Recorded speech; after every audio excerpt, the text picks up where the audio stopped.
हाँ भाई, तुम्हारे खिलाफ जो है थाने में शिकायत आई है, तो जरा एक बार थाने आ जाओ, साहब से मिल लो और फिर देखते हैं तुम्हारी शिकायत में क्या कर सकते हैं। ऐसा फोन कॉल जब भी किसी आदमी को किसी थाने से आता है तो उसके मन में सबसे पहला और सबसे बड़ा डर यही होता है कि क्या हो कि अगर वो थाने जाए और पुलिस उसे वहीं हाथों हाथ अरेस्ट करके जमा कर ले। ये कई मामलों में ऐसा देखने को मिलता है कि भाई पुलिस जो है आपको किसी किसी बहाने से बयान देने या बात करने के बहाने से थाने बुलाती है और हाथों हाथ आपको जो है अरेस्ट करके जमा कर लेती है। तो अब किया क्या जाए? तो कुछ भी करने से पहले हमें ये समझना होगा कि थाने में आने वाली आपराधिक शिकायतें किस प्रकार की होती है और उनमें आगे क्या कार्रवाई होती है। वैसे तो अगर आप क्रिमिनल मैटर्स को समझने में जाओ तो कई तरीके होते हैं जिनमें आप जो है क्रिमिनल मैटर्स को डिफरेंशिएट कर सकते हो। जैसे कंपाउंडेबल नॉन कंपाउंडेबल ऑफेंसेस होते हैं, बेलेबल नॉन बेलेबल होते हैं, कॉग्निजिबल नॉन कॉग्निजिबल ऑफेंस होते हैं। लेकिन फिर भी सबसे आसान और सबसे सिंपल भाषा में अगर हम समझने की कोशिश करें तो हर किसी भी थाने में आने वाली शिकायत नॉर्मली दो तरीके से आप जो है डिफरेंशिएट कर सकते हो। वो ये है कि भाई एक वो शिकायतें होंगी जिनमें 7 साल से कम की सजा का प्रावधान होगा और दूसरी वो शिकायतें होंगी जिनमें 7 साल से ज्यादा की सजा का प्रावधान होगा। अब जिनमें 7 साल से कम की सजा का प्रावधान है, अगर मान लीजिए ऐसे किसी अपराध में आपको जो है थाने बुलाया जा रहा है तो आप एक बार को निडर होकर निर्भीक होकर थाने जा सकते हो। क्योंकि अधिकतर परिस्थिति में तो ये होता है कि भाई पुलिस वाले खुद ही आपको जो है मुचलके पे छोड़ देते हैं और बोल देते हैं कि भाई सो एंड सो डेट को जो है हम चालान पेश करेंगे और आप थाने से आपकी जो है जमानत फर्निश करवा लेना, बेल फर्निश करवा लेना। लेकिन अगर मान लो ऐसा नहीं भी हुआ, बुरी से बुरी परिस्थिति बनी कि भाई पुलिस वाले जो है आपको बिल्कुल फूटी आंख पसंद नहीं करते, तब भी आप जो है थाने से 2 दिन 3 दिन में आपको मैक्सिमम जो है आप आपकी बेल लेके और बाहर आ सकते हो। लेकिन उन मामलों में जिनमें 7 साल से ज्यादा की सजा है, अगर उनमें मान लो आपकी और शिकायतकर्ता की आपस में बातचीत नहीं जमी, आप किसी म्यूचुअल कंसेंट या एक आपसी समझौते पे नहीं आ पाए, तो पुलिस आपको जो है वहां हाथों हाथ अरेस्ट करके आपको अरेस्ट मेमो बना के वहीं जमा कर देगी। और अगर 7 साल से ज्यादा की सजा है तो आप ये मान के चलो कि चालान पेश होने के पहले आपकी जमानत तो कोई कोर्ट सुनेगा नहीं। चालान पेश होगा, आपकी जमानत की सुनवाई होगी, बयान होंगे और ये सब होते होते कम से कम 3-6 महीने आपकी जेल यात्रा का जो है टिकट बन जाएगा। तो अब ऐसे में हम क्या करें?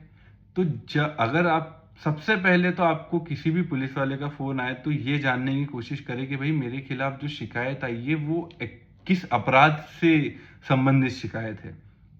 कोई छोटा मोटा अपराध हुआ, मान लो मारपीट हुई या कोई छेड़खानी हुई, चोरी हुई, किसी के साथ धोखाधड़ी का अपराध हुआ, कोई मानहानि का किसी ने जो है कंप्लेंट फाइल किया, ऐसा कुछ हुआ तो आप जो है आराम से चले जाओ। लेकिन कोई मान लो सीरियस ऑफेंस हुआ, जैसे 307 का कोई जांच विवेचना हो गई, 302 की हो गई,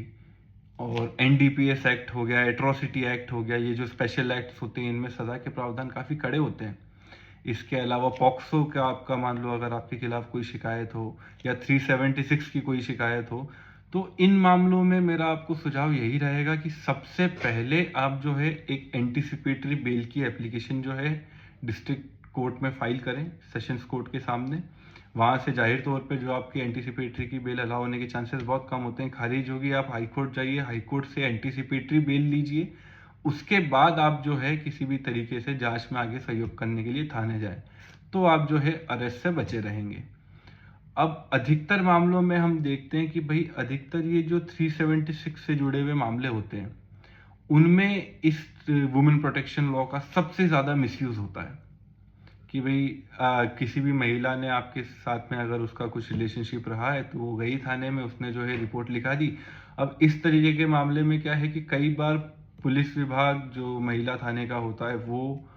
और जो कंप्लेनेंट होती है वो, और इस मामले में जो अधिवक्ता जुड़े होते हैं, ये सब लोग मतलब पूरे तरीके से मिलके एक ऑर्गेनाइज तरीके से जो है एक क्रिमिनल सिंडिकेट की तरह काम करते हैं, आपको बुलाते हैं और इनका टोटल मोटिव होता है एक्सटॉर्शन, पैसा लेना। अगर आप जो है पैसा देने को राजी हो गए, जो भी आपका अमाउंट पे सेटलमेंट बैठता है उस कंप्लेनेंट के साथ में, अगर आप शिकायतकर्ता को पैसा देने पे राजी हो गए तो आप जो है वहां से बिल्कुल सकुशल सुसेफ अपने घर वापस आ जाएंगे।